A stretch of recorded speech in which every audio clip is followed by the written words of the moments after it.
कुठल्याही परिस्थितीत भारतीय जनता पार्टीची भूमिका ही वेगळ्या विदर्भाचीच आहे। वेगळ्या विदर्भाचा मुद्दा भाजपच्या अजेंड्यावर महसूल मंत्री चंद्रशेखर बावनकुळेंचं वक्तव्य।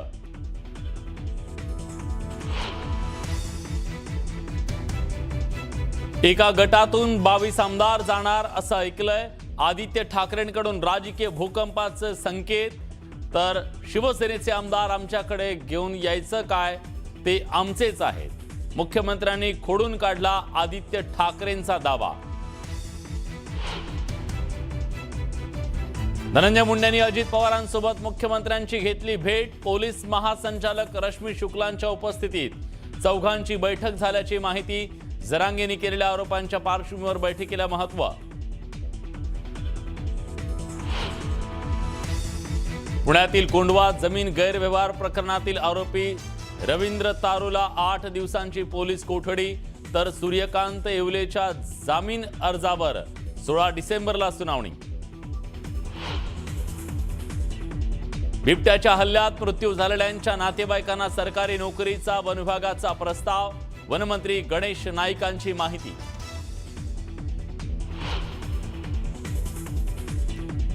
एमपीएससीची महाराष्ट्र गट ब आणि महाराष्ट्र गट क सेवा संयुक्त पूर्व परीक्षा पुढे ढकलली।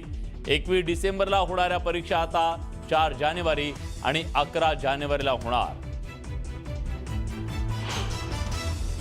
कोल्हापूरमधल्या कृषी प्रदर्शनात 2 गटात तुंबळ हाणामारी।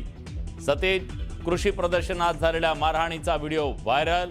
मारहाणीचं कारण मात्र अस्पष्ट।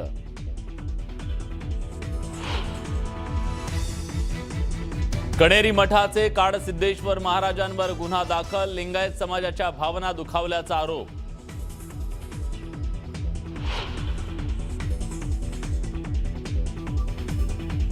श्री विठ्ठल रुक्मिणी मातेची पाद्यपूजा 21 ते 31 डिसेंबर पर्यंत राहणार बंद। नाताळसह इतर सुट्ट्यांमुळे भाविकांची गर्दी वाढत असल्यानं मंदिर समितीचा निर्णय। आणि गेटवे ऑफ इंडियावर भारतीय नौदलाचा थरार। बीटिंग द रिट्रीट आणि टॅटू सेरेमनी पाहण्यासाठी मुंबईकरांची मोठी गर्दी। आता 36 जिल्ह्यांमधल्या वेगवेगळ्या घडामोडी सुरुवात करूया। पुण्यात महानगरपालिकेसाठी भाजपकडून उमेदवारी अर्ज स्वीकृतीला सुरुवात करण्यात आली आहे। उमेदवारीसाठी इच्छुकांनी भाजप कार्यालयात मोठी गर्दी केली आहे। सकाळपासून 2000 जणांनी उमेदवारी अर्ज घेतल्याची माहिती। सक्षम दाटेच्या कुटुंबियांना 8 लाखांची मदत मिळणार आहे। 8 लाख मदतीसह शासकीय नोकरीही मिळणार आहे। समाज कल्याण विभागाने हा निर्णय घेतला। जळगावमध्ये 40 कामगारांना कंपनीत येण्यास मज्जाव करण्यात आला। मज्जाव करणाऱ्या कंपनीला कामगार आयुक्तांनी नोटीस पाठवली आहे। कंपनीने मज्जाव केल्यानं माथाडी कामगारांवर उपासमारीची वेळ आली। नांदेडच्या स्वामी रामानंद तीर्थ मराठवाडा विद्यापीठात जेवणात अळ्या निघाल्यात। याबाबत सिनेट सदस्यांनी राज्यपालांकडे तक्रार केली। क्रीडा महोत्सवातील जेवणावेळी हा प्रकार समोर आलाय। तातडीनं कारवाई करण्याची मागणी यावेळी करण्यात आली। बीड जिल्ह्यात गेल्या वर्षभरात 365 शस्त्र परवाने रद्द करण्यात आल्याची माहिती समोर आली आहे। सध्या बीड जिल्ह्यात 916 लोकांकडे शस्त्र परवाने आहेत, तर अवैध शस्त्र बाळगणाऱ्यांवर पोलीस प्रशासनाकडून कारवाई केली जाते।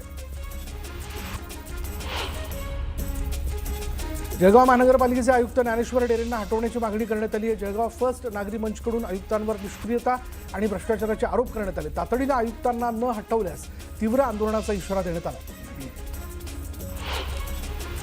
अकोल्यात हमी भावाने सोयाबीन खरेदी होत नसल्यानं शेतकऱ्यांनी चिंता व्यक्त केली। 12% जास्त आर्द्रता असल्यानं शेतकऱ्यांना सोयाबीन बाजारात कमी दरात विकण्याची वेळ आली आहे। यामुळे शेतकऱ्यांना मोठा आर्थिक फटका बसला आहे। सप्तशृंगी गडावर झालेल्या अपघात प्रकरणात नागरिकांनी रास्ता रोको आंदोलन केले। ठेकेदारावर गुन्हा दाखल करण्याची मागणी करण्यात आली आहे, तर बांधकाम विभागाच्या निकृष्ट बांधकामामुळे अपघात झाल्याचा आरोप करण्यात आला। जळगावात जिल्हाधिकाऱ्यांच्या दालनात रिपाईनं ठिय्या आंदोलन केलं। भुसावळ तालुक्यातील तायडे कुटुंबाची जमीन परत करण्याची मागणी करण्यात आली। जमीन परत मिळेपर्यंत दालनातून हटणार नसल्याचा इशारा देण्यात आला। गोंदियाच्या सूर्या टोलात संत गाडगेबाबा आणि तुकडोजी महाराज पुण्यतिथी महोत्सवाचं आयोजन करण्यात आलं। यावेळी दिंडी काढत उत्सवाला सुरुवात झाली। दरम्यान मोठ्या संख्येनं भाविकांनी यात सहभाग नोंदवला।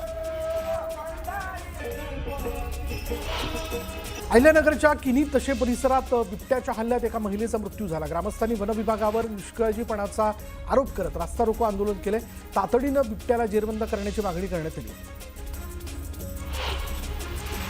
जुन्नरच्या तळेरान गावातून वन विभागाने एका बिबट्याला जेरबंद केलं. यामुळे नागरिकांमधील भीतीचं वातावरण कमी झालंय. दरम्यान आणखी पिंजरे लावण्याची मागणी नागरिकांनी केली आहे.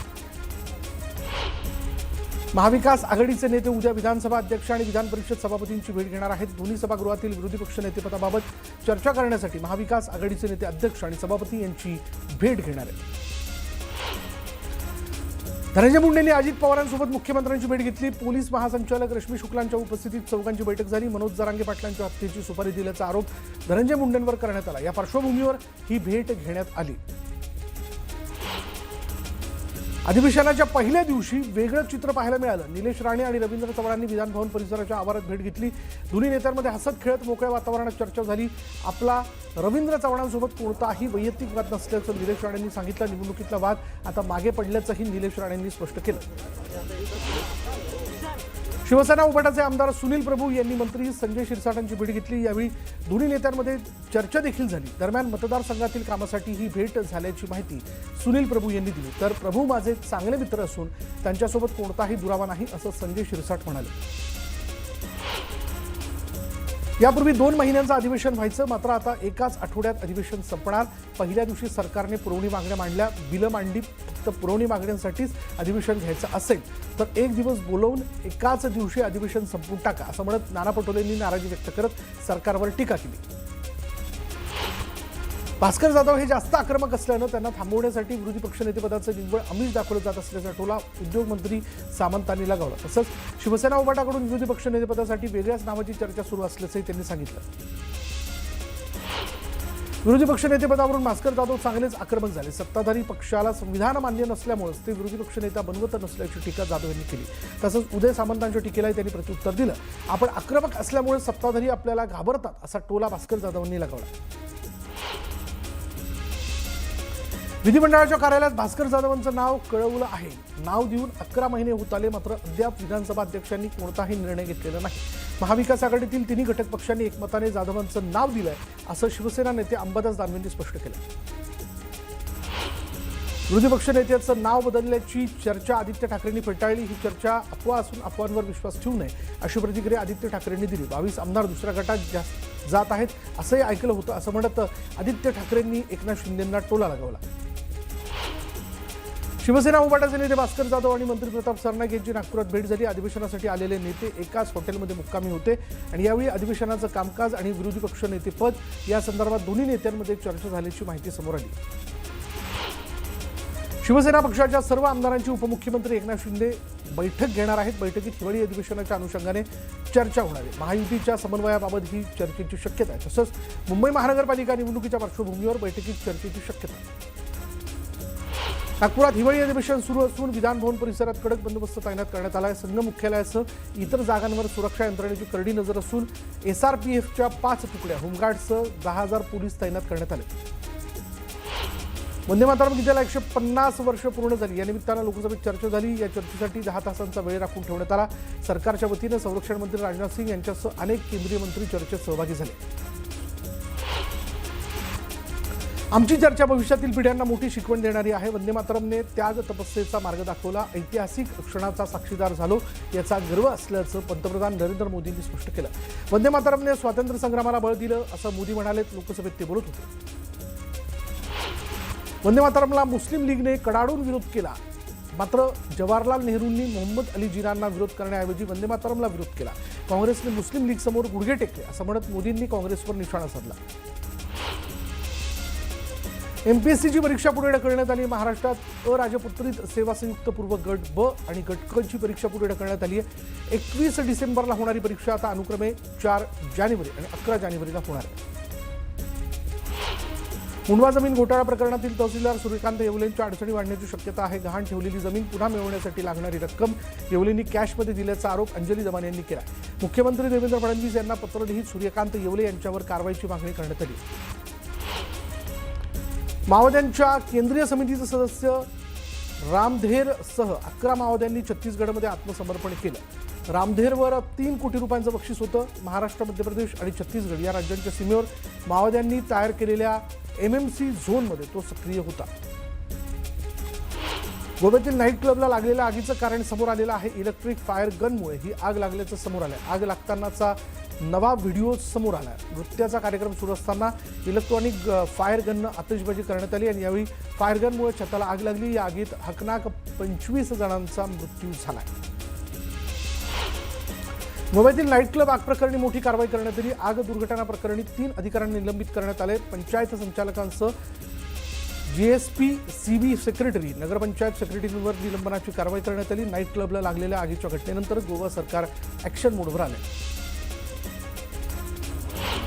गोव्यातील नाईट क्लब आग प्रकरणी मोठी बातमी समोर आली. आग लागल्यानंतर हॉटेलचा मालक फरार झाल्याचं बोललं जाते. संबंधित व्यक्ती देश सोडून पळाल्याची माहिती सूत्रांकडून दिली जाते. सौरभ लुथरा असं गोव्यातील हॉटेल मालकाचं नाव आहे. बीडमध्ये वर्षभरात 365 शस्त्र परवाने रद्द करण्यात आले. सरपंच संतोष देशमुख हत्या प्रकरणानंतर गोळीबाराच्या अनेक घटना समोर आल्या होत्या. दरम्यान जिल्ह्यातील कायदा आणि सुव्यवस्थेचा प्रश्न चर्चेत आला, त्यामुळे हे परवाने शासनाकडून रद्द करण्यात आले.